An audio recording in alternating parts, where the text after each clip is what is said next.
tous, j'espère que vous allez bien. Alors aujourd'hui, comme vous avez pu le voir, on se retrouve pour les réponses à la FAQ que j'ai lancée il y a quelques jours, puisque comme vous avez pu le voir, nous avons atteint le seuil des 1000 abonnés. C'est juste fou, je dois bien l'avouer. Et du coup, comme promis, je réponds à vos questions aujourd'hui. Donc je les ai toutes notées. Il y en a entre 20 et 30 on va dire. Donc je vais essayer de répondre du mieux que je peux. Et j'espère que cette vidéo vous plaira. C'est parti. Donc j'ai noté toutes vos questions dans ce petit carnet. Donc à la base c'est un petit carnet de type journal intime, mais moi je l'ai choisi pour l'ASMR, pour noter mes idées de vidéos et vos questions. Donc on va commencer par la première question.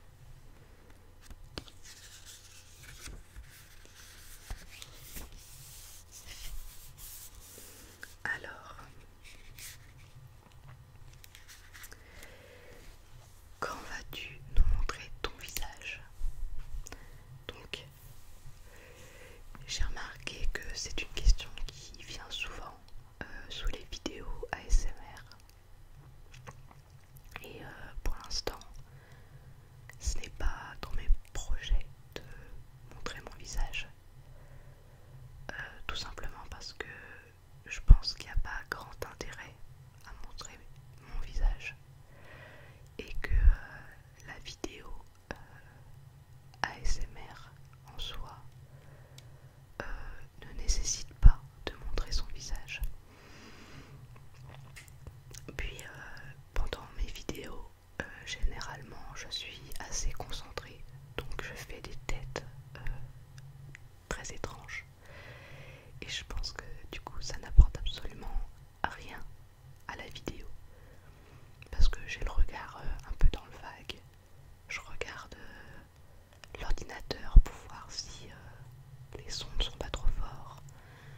Je regarde la vidéo pour voir si je suis bien dans le cadre.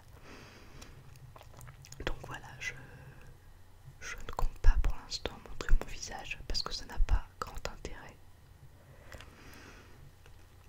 Alors, dans quelle ville vis-tu? Donc, je ne vais pas dire dans quelle ville précisément je vis, mais certains l'ont deviné dans les commentaires. Je suis bretonne, donc j'habite en Bretagne, dans le nord-ouest de la France, pour ceux qui ne connaissent pas. Plus précisément, j'habite dans les Côtes d'Armor en Bretagne.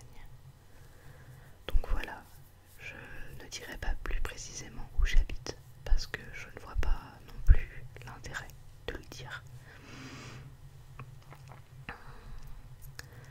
Alors, comment as-tu découvert l'ASMR?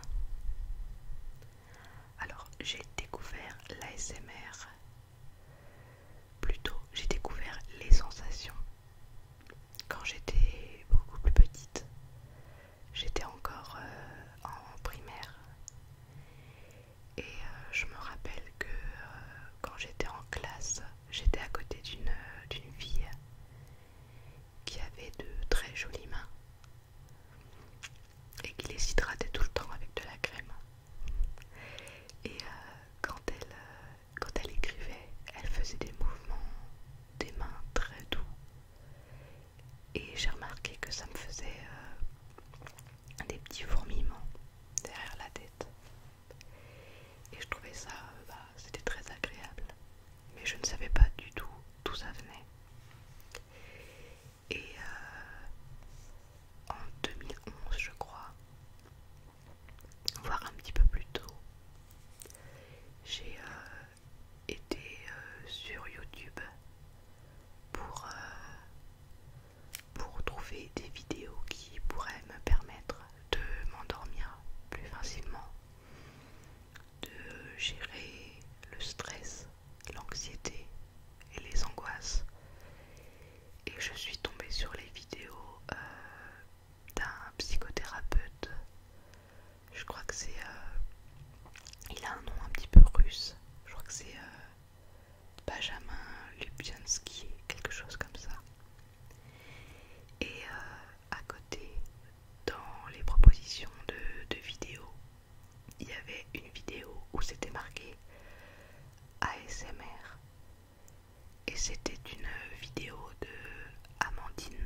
rappelé la sensation que je ressentais quand j'étais en primaire. Et sur la vidéo, elle faisait des mouvements des mains et du tapping sur un miroir. Et elle chuchotait. Et j'ai trouvé ça hyper agréable. Et du coup, j'ai cliqué sur d'autres vidéos de Amandine. Et c'est là que j'ai compris que ce que je ressentais s'appelait l'ASMR. Donc voilà.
Et là j'ai recommencé récemment parce que j'ai vu que il y avait de plus en plus de gens et de femmes de mon âge qui se lançaient dans les vidéos.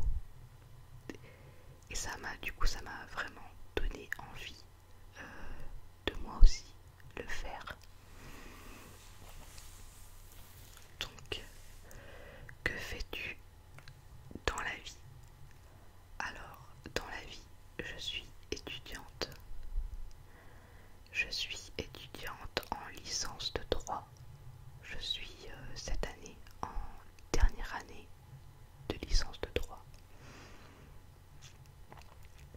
Après, pourquoi le droit? Alors là, je ne saurais pas vraiment vous dire parce que j'ai pas vraiment d'idée de métier pour plus tard. Mais j'avais réellement envie d'apprendre. J'avais envie d'apprendre de nouvelles choses. Et j'étais assez intéressée par le droit, où il y a quand même énormément de choses à apprendre. Et bah voilà pourquoi j'ai pris le droit. Donc je vais pas le cacher, je trouve ça quand même très dur. Mais bon, je me dis que le droit, au final, ça ferme aucune porte. Et peut-être même que ça en ouvre finalement. Donc voilà, je continue mes études.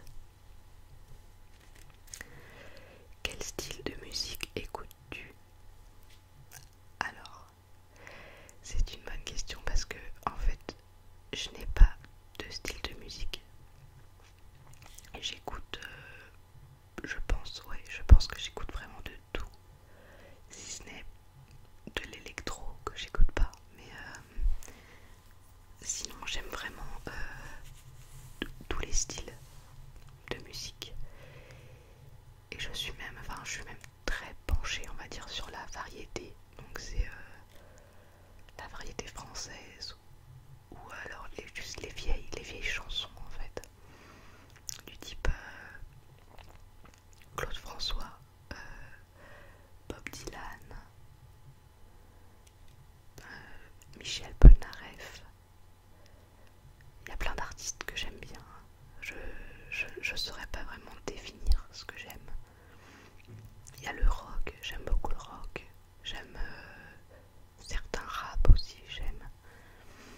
Donc j'aime vraiment des artistes très très très variés. Que ce soit de très vieux artistes ou des un petit peu plus récents. Je ne fonctionne pas par genre, on va dire, par style de musique, mais plutôt au coup de cœur. Ça peut être du Renaud, du David Bowie. Il y a vraiment énormément du trio. Enfin bref, je vais pas tous vous les faire, hein, mais vous aurez compris que c'est très varié. Alors, as-tu des tatouages? Alors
j'ai appris toute seule et je n'ai pas pris de cours. Donc c'est la photographie et la nature, on va dire, en général. J'adore me promener dans la nature, j'adore être dans la forêt, j'adore les animaux, quels qu'ils soient, et j'adore photographier tout ce que je vois, parce que pour moi la photographie c'est des souvenirs, et parfois je regarde des photos que j'ai faites il y a 5-6 ans, et à chaque fois je ressens quelque chose en les regardant. Je me souviens du moment où j'ai pris cette photo. Donc les photos sur ma chaîne, donc la photo de profil, on va dire, qui est actuellement la lune, c'est moi qui l'ai prise cette photo. Et la photo de la chaîne en général, le bandeau de la chaîne, c'est aussi une de mes photos. Je photographie vraiment de tout, c'est-à-dire que je fais du paysage, mais aussi du portrait. Je photographie les nouveau-nés. Je fais de la macro-photographie, c'est-à-dire que je photographie les choses, on va dire, microscopiques, comme des tout petits insectes ou des choses comme ça. Je fais vraiment de tous les genres de photos. C'est un passe-temps, mais c'est vraiment une passion. Parce que quand je fais des photos, je ne compte pas les heures. L'an dernier, même cette année, je ne sais plus, enfin les 2 dernières années de toute manière, j'ai rencontré une famille de renards et j'ai passé énormément de temps caché, camouflé, avec des vêtements qu'on utilise pour la chasse. J'ai passé peut-être bien par jour 7 heures sans bouger et sans rien voir parfois, pour tout simplement avoir l'espoir de les voir sortir, de passer du temps avec eux et de les photographier si possible. Et ma patience a payé puisque j'ai réussi à les photographier. Et c'était des renardeaux avec leur maman. Et en passant quelques jours avec eux, en y allant tous les jours, et ben petit à petit j'ai pu me rapprocher d'eux et me faire accepter, on va dire, par la maman qui partait chasser en me laissant avec ses petits. Donc c'est que je n'étais plus un danger pour ces bébés. Et donc j'ai pu me rapprocher plus près et toujours plus près. Et à certains moments j'ai dû être à peut-être 3 mètres des bébés. Et j'ai passé des heures à les regarder jouer, à les regarder téter, à les regarder se battre. Et c'était vraiment superbe. C'est vraiment un moment, je crois, qui restera gravé toute ma vie. Et je suis heureuse parce que j'ai réussi à faire des photos. Alors même si ça aura jamais le même rendu que ce que j'ai vu, et ben je suis heureuse de les avoir parce que ça me rappelle ces moments passés avec eux. Et c'était vraiment super. Donc voilà, ma passion, c'est la photographie et la nature, les animaux.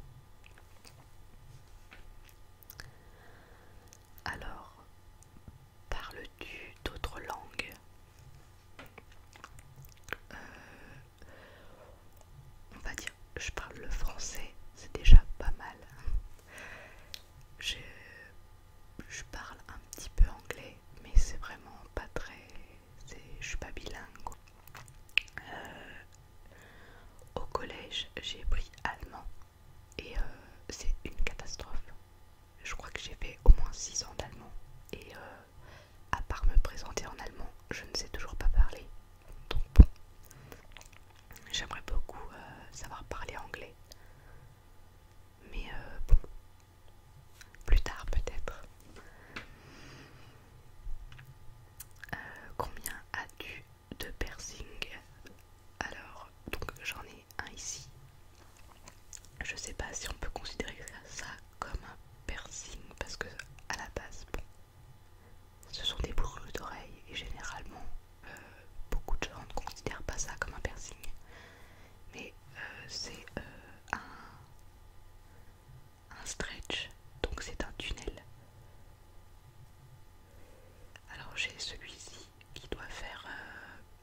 Donc ça, c'est pareil, on va dire, ça m'arrive. Il y a des jeux que j'aime beaucoup, comme Halo, le jeu Halo sur PlayStation. Il y a les Sims. Je crois que ça, c'est un jeu. Bon, je sais pas vraiment si on peut dire que c'est un jeu vidéo parce que on passe du temps dessus, mais il n'y a pas vraiment d'action. Mais j'adore les Sims. C'est hyper addictif. Je les ai depuis le premier qui est sorti il y a des années. J'ai, je crois, tous les Sims, on va dire. Peut-être pas les récents, parce que là j'y ai pas rejoué depuis peut-être 2 ans. Mais sinon, je crois que je pourrais passer des journées entières à jouer aux Sims. Rien que pour le plaisir de créer les personnages, de faire ma petite maison. Donc voilà. Il y a des jeux en réseau aussi, comme Wolf Team. C'est pareil, c'est des jeux sur lesquels j'ai passé beaucoup de temps. Mais je crois que c'est pour ça que j'ai un petit peu arrêté d'y jouer. Parce que je me suis rendu compte que je passais quand même vachement de temps sur les jeux vidéo. Et que finalement, c'est pas très bon de passer tout son temps sur des jeux vidéo. Après, je juge pas ceux qui jouent beaucoup aux jeux vidéo, hein. Mon copain adore jouer aux jeux vidéo, c'est même un geek. Donc voilà, vous faites vraiment ce que vous voulez. Alors, quels sont tes groupes et artistes préférés? Donc comme je l'ai dit un petit peu avant, j'ai pas vraiment de groupe et artistes préférés. J'aime bien énormément d'artistes et de groupes. Indochine, le chanteur Kali, j'aime bien Kerry James, comme je l'ai dit, Claude François. Ça peut paraître un peu fou, enfin, ça se trouve, des gens vont se moquer de moi du fait que j'aime des vieux chanteurs, Charles Aznavour, des choses comme ça.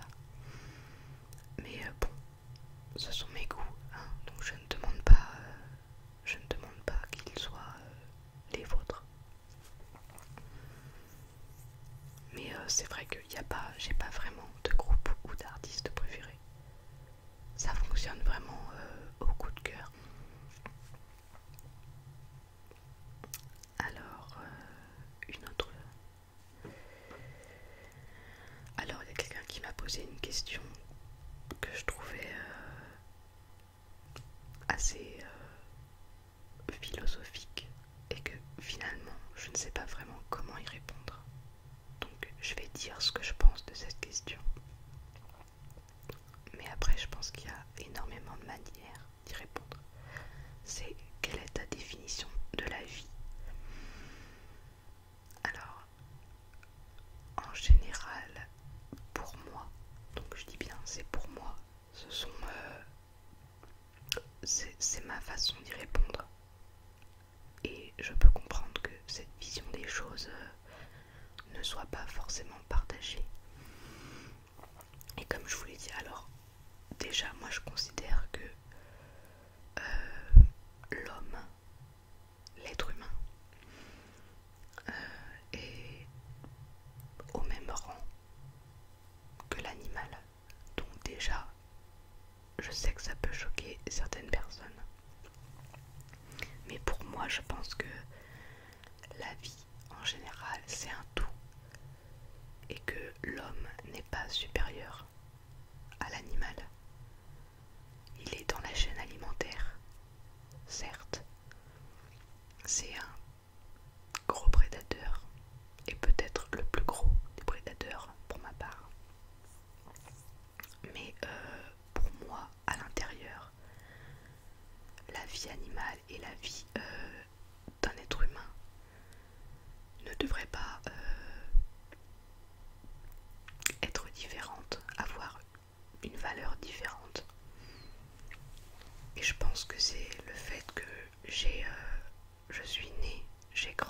je vis et je continuerai à vivre entourée d'animaux, quoi qu'il arrive. Et, et c'est pour ça que je pense que j'ai une vision vraiment très proche des animaux. Je m'imagine pas vivre sans eux et j'imagine pas qu'ils soient inférieurs à l'homme. Parce que, comme vous le savez, j'ai ma passion déjà, c'est la nature et les animaux. Que ce soit de l'insecte jusque au cheval par exemple. Enfin, vraiment, tous les animaux comptent pour moi et ils ont tous une importance, une très grande importance même. Et comme vous le savez, je l'avais déjà dit, j'ai beaucoup d'animaux. Donc j'ai 5 chats, j'ai 2 chiens, j'ai 4 rats. Mais quand je suis née, j'avais des lapins, des cochons d'Inde, par dizaines, des hamsters, des souris, des rats, des chiens, énormément d'animaux, des tortues, des poissons.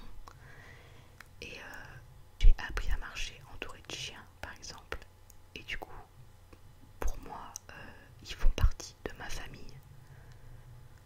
Mes chiens, ce sont mes frères, mes sœurs, ou même comme mes enfants. Et je sais que pour certains, ça va paraître fou, totalement fou. Mais pour moi, c'est comme ça. Alors, ma définition de la vie, déjà, c'est que nous ne valons pas plus que des animaux. C'est pas parce que nous avons la parole et que nous avons toutes les technologies d'aujourd'hui que nous sommes plus intelligents qu'un singe, par exemple. Parce que je pense qu'on peut dire que la technologie, c'est bien, certes, mais que l'homme l'utilise parfois de la mauvaise façon. Après, la définition de la vie, pour moi, je pense que il faut que c'est profiter en fait, c'est faire le bien autour de soi, c'est réaliser ses rêves, c'est atteindre ses objectifs. La vie, c'est, je pense, quand on arrête d'être égoïste et qu'on se tourne vers les autres, c'est le partage. Et je pense que beaucoup de gens ont oublié que un homme seul, sans partage, ne peut pas arriver très loin. Donc, je sais pas vraiment ce que la personne qui m'a posé cette question voulait comme réponse. Parce que c'est une question vraiment très vague et pendant quelques minutes, j'ai eu l'impression de retourner au lycée. Sur les bancs de l'école, au lycée et d'être en cours de philosophie. Matière que j'aimais beaucoup, mais je me rends compte que j'ai une vision qui est assez différente de beaucoup de personnes. C'est d'ailleurs pour ça que je vous dis que je comprends que vous n'ayez pas la même vision des choses que moi et que je ne demande pas à être jugée sur ma façon de concevoir la vie sur Terre en général et la vie des hommes et ma vie plus précisément. Donc voilà, j'ai répondu aux questions auxquelles je pouvais répondre, je pense. Il y a des questions que je n'ai pas prises parce que elles étaient, je pense, trop personnelles ou alors qu'elles n'avaient pas d'utilité ou pas vraiment pas vraiment de sens. Et comme beaucoup de personnes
soit une très jolie communauté, il y a toujours des gens qui n'en font pas partie, qui tombent sur les vidéos, mes vidéos et vos vidéos ASMR, et qui se mettent à poster des commentaires qui sont pas toujours très sympathiques.